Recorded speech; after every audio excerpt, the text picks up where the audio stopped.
Hey loungers, you already know what it is. It is your host, DJ Mary B. Welcome back. If it's your first time, don't forget to like, subscribe, comment, and share. And if you're back, what it do? So guys, today's episode is gonna be great. We have two friends that are here. I know a lot of people are going through certain things on the pandemic, so we're gonna make these episodes curated for you guys. So hang in there. You don't wanna miss next episode. Hello loungers. So today my special guest is Nicki Lee and Aisha B. And I would love you guys to introduce yourself to my viewers and let them know what you guys are doing. Let's get into it.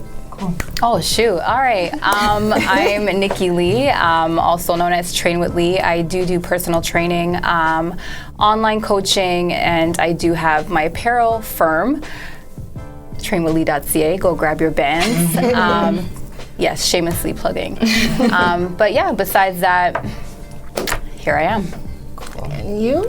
Hi everyone, my name is Aisha Leslie Bentham. Also the founder of choosing.hue on Instagram. I am a vegan chef. I am an educator and a wellness coach. And I am working on right now bringing out some new product for my company. So look out for that. Nice. Thank you guys for your amazing introduction. So today's episode, I really wanted to touch on friendship. Yes. From the time I met you guys, I've always loved your friendship. I like the little stories that you guys have, the way you guys get together when it's Caravana, when you guys hear soca, like as soon as the soca comes on, these two are jumping and at it, if anybody knows them. Yeah. So I wanted to bring forth your friendship and your story to our viewers because I just think it's just happy and I like it. And so I want to know how you guys met. I want you guys to bring us through the journey, and so you guys can start. How did you guys meet? Oh wow! All right, so it's a funny story. It is a funny story. Do you want to start? No, you start. You talk. What are you gonna do? Indiana? Do we want to know? We want to do hurricanes. Okay. Well, you start with and I'll fill it. So we both play basketball, and we played for the club team Scarborough Hurricanes in Malvern. And this is like, I first moved to Scarborough because I was a West End girl. And so I guess when somebody told me to come join the team and whatever, Aisha, she was super weird. I was not messing with her. I was like, this girl is weird. Literally weird. Why y'all call me out like that? I'm sorry. She was just not my kind of person. And I was just like, this girl's weird. And so yeah, it started at Scarborough Hurricanes, and then Aisha can elaborate a little bit more how it flourished. Yeah, so we met on the same team, and I was always like, this girl is intense. Like, if anybody remembers Nicki from back in the day, like this girl had her slick back bun, usually with some sort of design going on in the middle, and then she had her massive ass boys clothes, like has like 3 pairs of shorts on, and like see Nicki, yo fam, do-rag, everything. Like if you see a photo, you're just like, that's not the same person, right? But that's how Nicki looked back in the day.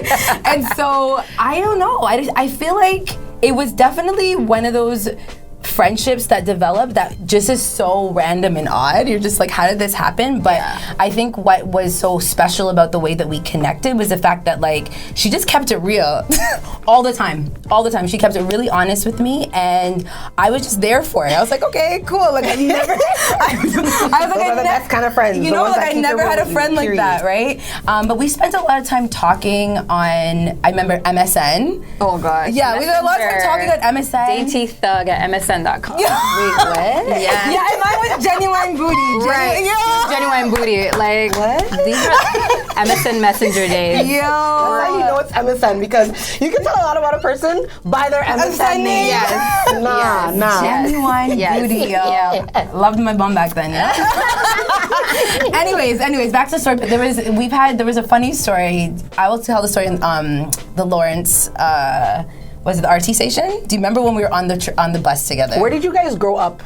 First of all, like, okay. Where did you guys met? Yeah. And where were you born and raised? So I grew up in Durham. So just give you some context.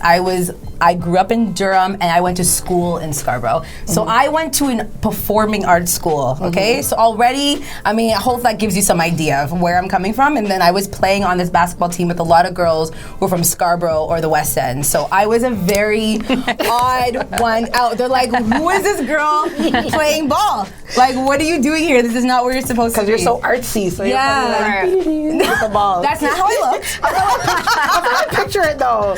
I'm like, I don't want to touch this. So Nicki, what about you? Where were you? I was born down in the West, so down Finch. So I lived in Weston Road, Finch and Weston Road areas and stuff like that. And then I moved to Scarborough for high school. And that's why, like, I was already standoff about Scarborough. Like, West End, you just naturally like, Scarborough? What? Scarborough. So, like, I was already... And then you meet Aisha, it's like, Durham. I'm like Durham. Right. No, hardcore. So, I was already super standoffish about everybody. I'm like, yo, these people are whack.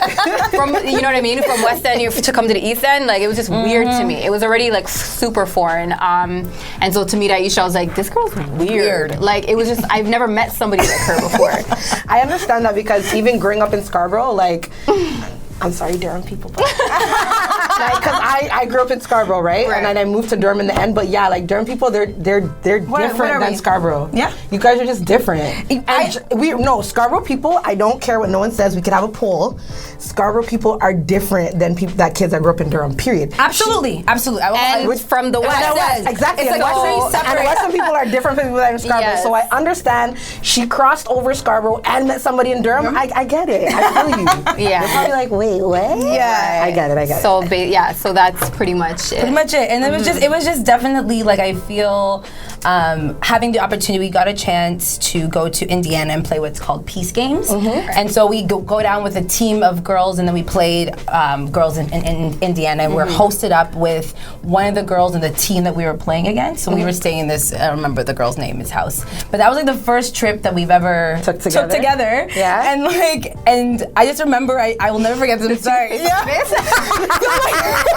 So I had this moment, like, we were chilling, and like Nicki's on the couch, and I remember I used to bring my pillow everywhere. I think She did. Oh gosh. I was like, I gotta have my pillow, right? Yeah. So she had my pillow for some reason, but then she had toothpaste on her face, and I was like, what's on your face? And she's like, I got a pimple. I was like, what? But to this day, what do I do when I have a pimple? You put toothpaste on it. Whoa! How do you not know that? I didn't know that. You see what I mean? They don't know that. Toothpaste and butter out real quick. That's so funny. Yeah. So with everything that has, like, you guys have been friends, how long would you guys say you guys been friends for? How many years? 18. Yeah, almost 20 at this point. Yeah. Oh, nice. Yeah. So I want to know, obviously with friendships, they have their ups and they have their downs. So I wanted to know what was something that maybe was a challenging time for you guys, and can you guys let our viewers know how it is that you guys overcame it? Not to put your business out there. I mean, you are though. I'm so sorry. Something that you don't mind sharing. It was tough because we fell out one time. Remember that time? Was it during? Does it have to be dance practice? We were also dancers because everyone who wasn't dancers. Dancers, yeah. We come from the era of dancers. Right? So we were in dance practice and I just snapped. I don't know why. I'll tell you why. I know why. I love you. So basically, it was just, we were working on a routine, and we wanted to do like this really intricate transition. And it just so happened that every time we were doing this transition, Nicki and I kept on bumping into each other, or something along those lines. And then she snapped. She snapped, y'all. Like, she walked out, snapped, done. I snapped, and I didn't talk to her for like a long time. But the joke is, but the joke is we saw each other like every other day. So wait, it was just pass you like an exam? I didn't talk to her. We would be in the same room with the same friends, and this girl would not talk to me. Broke my heart. I know. Yeah, I was mean. It was so sad. I was definitely mean. She's not talking to me. Just knowing your guys' personality. I felt bad after a while, because even you were moving and like everything, and I was just like, I was MIA. Done. I don't know. Yeah. But then I don't even know how we ended up like patching it up, to be honest. It's been so long. Right. I have no idea. But that was definitely I think that was the first time we ever encountered that type of like I guess you could say, fight. Yeah. And I'm someone that, like, when a friend is upset with me or, like, we're just not doing good, I take it really, really hard. Yeah. I was, like, crying and shit. So I know you're a sensitive soul. I know you are. So, because I was like, oh my gosh, like, how do I make this better? Even though it wasn't me that walked out, you know, Nicki's but like, from the West End, so she's just like, I'm gonna talk to you when I'm good and ready to talk to you. And I was a whole nother person. Like I was literally a dainty thug, as my email stated, my MSN stated. Yeah, like very different person. I was a whole different person. Yeah. You know, I had my own internal issues that I was dealing with and whatever. But yeah. Yeah. I don't even remember how we got back. So what would you say is your most memorable moments with each other? Have you guys, obviously, I don't know, have you guys traveled together, if you don't mind asking? Gosh. Yeah? So what would you say is like one of your favorite vacations? Like what is your most memorable moments? That's a great question. Okay, so wait, that's two different questions. Like the most memorable moments of a vacation or just both? Okay. Answer both whenever you're ready. I would say what was the most memorable vacation for me would be Brazil. Okay. Because that was interesting. That was a very That was a strange trip. Why?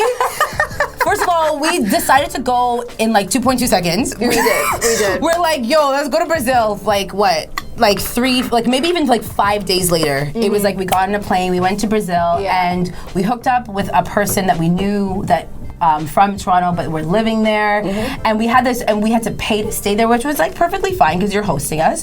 But the space in which we were living in wasn't worth it. My girl, we were sleeping on a mattress on the floor. All three of us.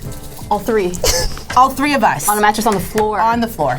And you guys have to dare pay? you charge us for that? For that. Yeah, that's disrespectful. It was definitely not what we expected. And then randomly one day when we were like deciding to be tourists on the beach and we got like our thong bathing suits. Yes, we and, did. Like, We're in Brazil, people thought that honey. I was Beyonce. I mean, like, it was a lot that day. It was a lot, right? So that day we ended up meeting these three guys from Switzerland. And those guys saved our trip.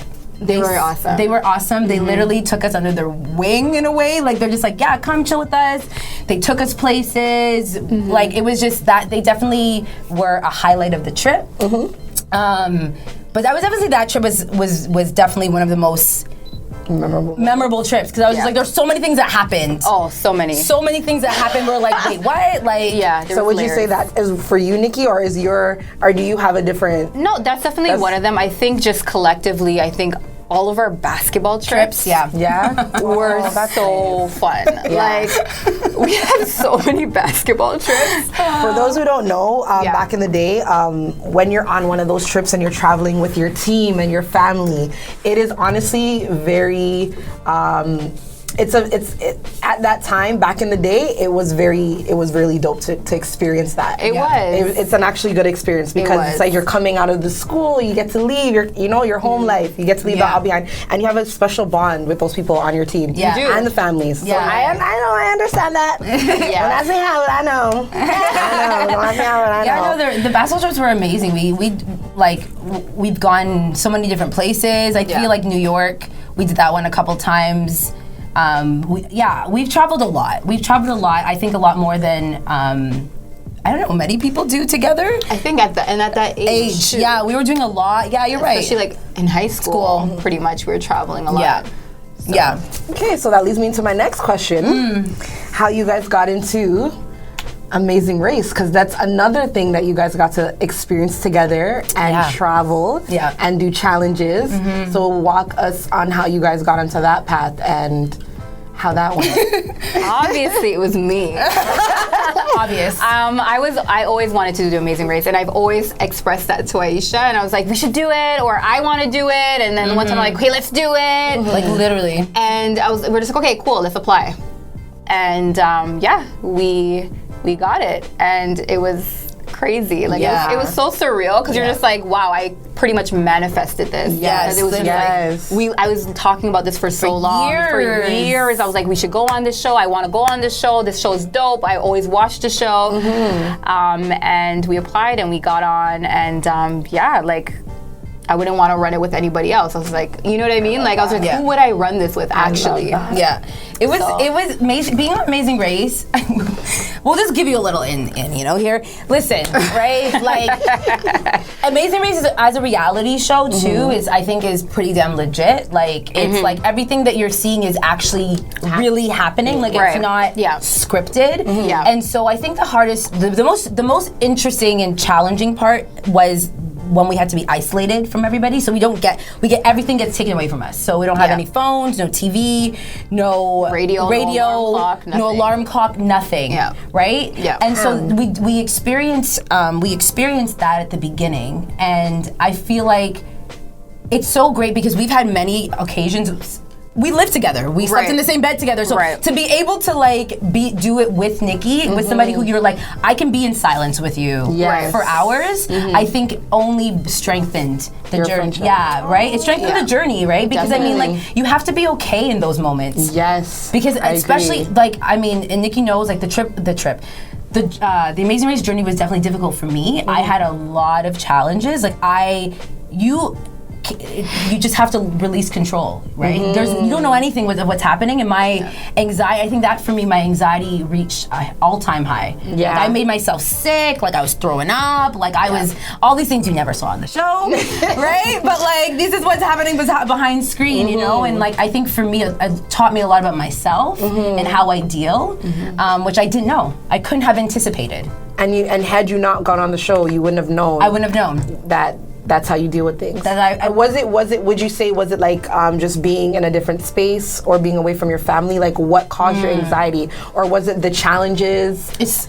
I would say it's just, you just don't know. Imagine walking out. It's the fear of the unknown. Yeah. You literally don't know anything. You're locked away from everybody, everything, no access to the outside world. Not even the people that you're running against. You don't know. They'll just come knock on your door and it's like, all right, let's we're go. Doing this today. They're like, you're leaving in 20 minutes. And you still don't know what you're doing until you rip that card, and then you're like, oh shit, this is what we're doing. Yeah. I know this is not a big deal to other people, but what gave me anxiety was when you guys had to read the map, because I don't know where I'm going without my GPS.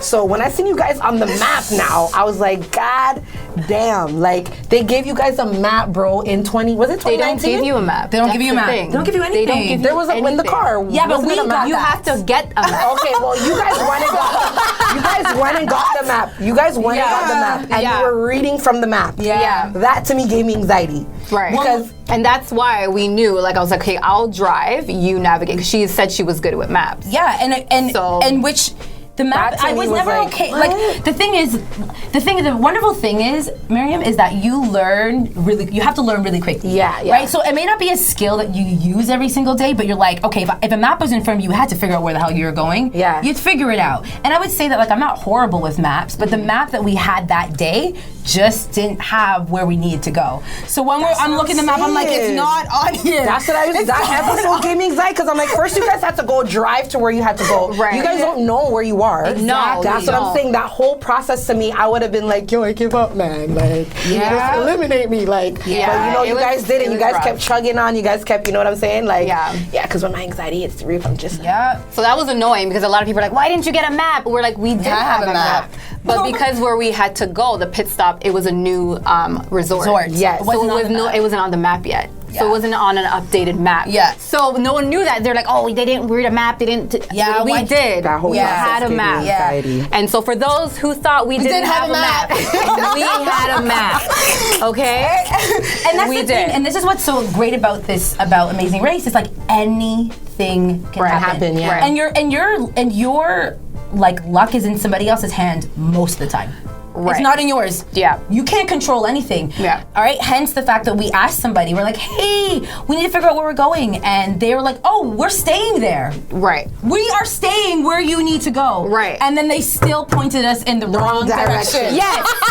Exactly. Yo. We're like, oh my God, perfect. Where do we go? Guys are like, they're like, yeah. And you're like, okay. Like, and they took us in the wrong direction. And that's ultimately time wasted. Ultimately, it's we could have double checked ultimately, but because we knew that they were staying there, we're like, okay, how are they gonna get this wrong? Exactly. How? They just drove from the resort to this place. It's like a 5-minute drive. How would they get that wrong? So And that's the thing, you kind of have to trust, right? Because if you don't, it's time wasted, it's time, like, you know what I mean? You kind of just have to trust, and you don't really have the luxury of time. You don't. You are like, and even when you think you don't, sometimes like, you know, sometimes you do have time, and you think like, oh my gosh, you know, we're gonna get kicked off. We took too long, and then you get there and you realize you're the first person there, and you're like, wait, what? You really just don't know. Because even when we were getting to like the pit stop where we got eliminated, we're like, okay, maybe they're not here yet, and like they were like encouraging us, like, no, you still might get it, whatever. We're just like, I don't know. We're counting the cars. We're like, all the cars are here. We're like, I don't know. And then the biggest.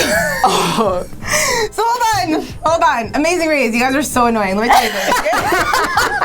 These burger people, so not only do we have to like, you know, drive ourselves there, we have to get on, what is it called? What's the thing called again? Gondola. The gondola, take the gondola up to the mountain. Then we get off the gondola. Then these friggin' jerks, we had to run Up snow. So first of all, there was no snow down. But because we're at such a high altitude, there's all this snow. All this snow. Trek snow.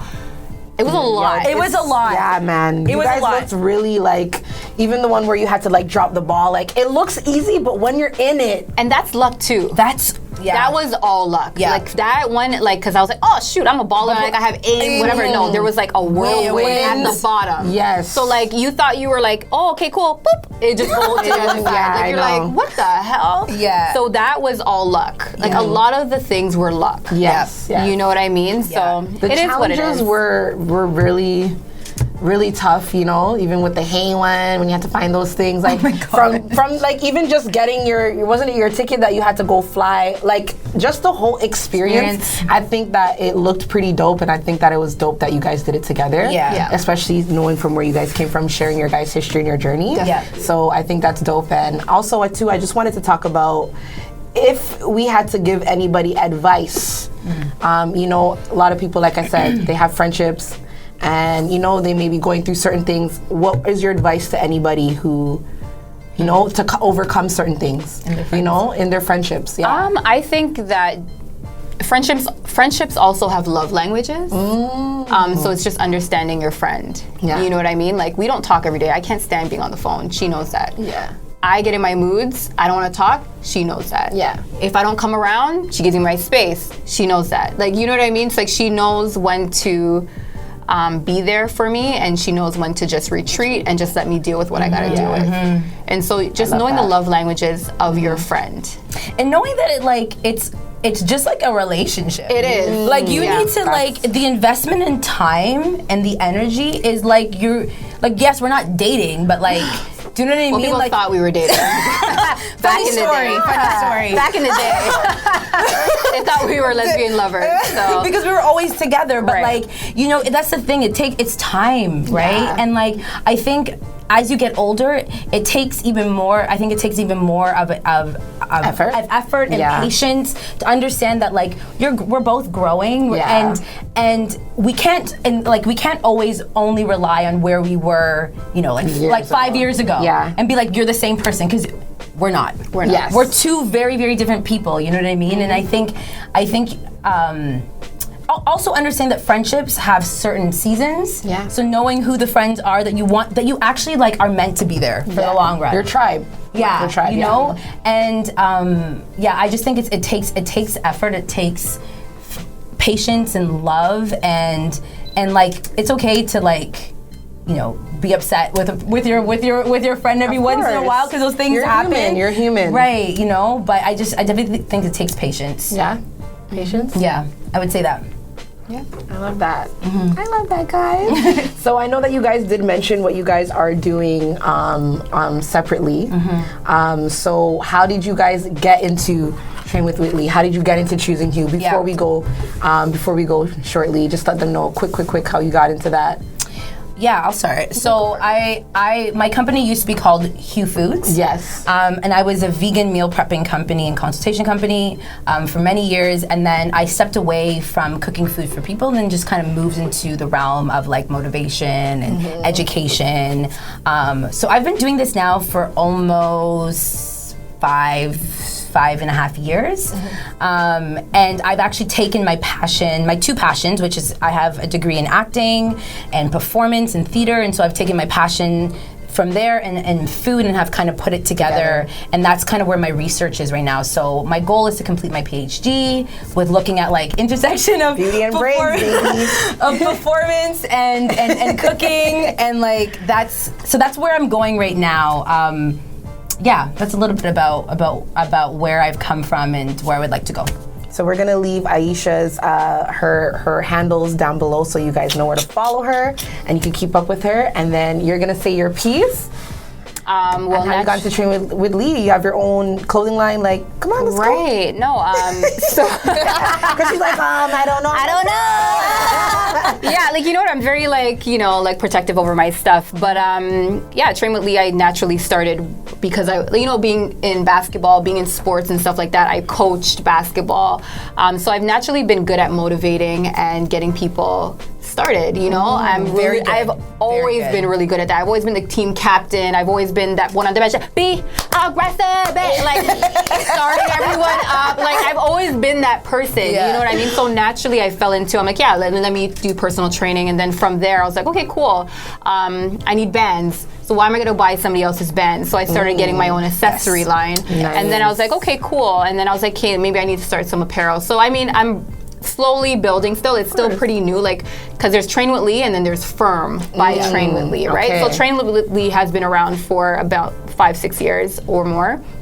And then Firm is still freshly new. It's not even a year old yet. Okay. So it'll be a year old in June, where I'll be like, coming out with more apparel and stuff like that, and just kind of like rebranding and kind of moving things around. But I mean, at the end of the day, like I want to keep things in our community, and B, I don't want to buy other people's shit. Like, you know what I mean? Like, I'm in the gym, I train. Why not have your own stuff? My own stuff. Yeah. Why? Yeah. And then people can buy it from me and keep it within. Keep it within our community. Like we gotta support each other. So I do love that. So we will leave your handles. Yes. And I want you guys to tell our viewers, like, you guys are both doing amazing things separately.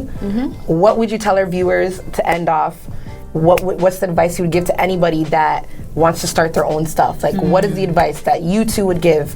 Let's go. So for some people, I think some people want to have everything laid out, right? Sometimes you don't have the opportunity to do that. Sometimes, something shows up at your door, you're just like, all right, I gotta capitalize on it right now, right? And I think if anything, like, trust that you are well equipped with everything that you need to do, and if not, there's tons of people around you, I will say it right now, if you are interested in starting a business, if you're interested in like figuring out how to bring your artistry and your business together, send me a message. Let's have a conversation. All right? Like, just know that you are prepared to do whatever you need to do. Yeah. Right? It's just about the focus. And reaching out to people. Really Some do people it. feel like, no, I want to do this by myself. It's like, nah. You can't get anywhere you cannot get anywhere by yourself. Facts. I agree, because I was one of those people for years. You know how long I've been? Yes. I was like, I want to do this. I want to have an apparel. I have books of ideas, literally. And I was just like, and one day we were sitting at a table, and Aisha's mom, which is like, I call her mom. Yeah. And she was like, this is the year of the do. And I'm like, you're right. And I always psyched myself out because I'm so scared of failure. I've always been really scared of failure because, I'm the first to go to university, I'm the first to do this, I'm the first to do that. So like, I'm like, nah, this has to be work. Right. And so I wanted things all laid out and all peaches and cream, but it's not like that. You just have to, you literally just have to start. Yes. Literally just start, and then everything just starts falling into place. And honestly, you'll have one little customer. Don't be discouraged. Yes. And that customer might be with you for the whole one customer.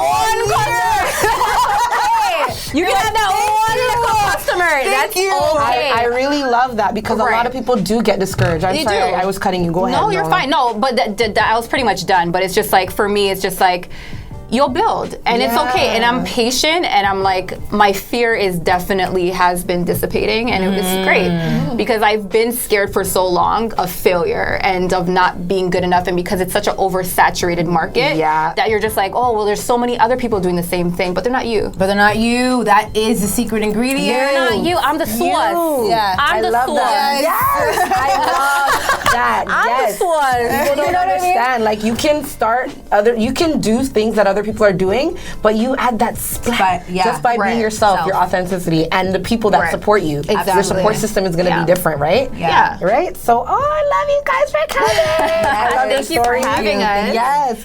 Anybody that's watching this, I hope that you are inspired by their friendship. Like, know that friendships aren't perfect, and the journey that they went through, and the things that they're doing separately, and they still manage to come together and be great. Thank you. Absolutely. We're going to be rich. Right? Yeah, rich, bitch. Thank you guys for tuning in, and we'll see you guys next week. Bye, guys.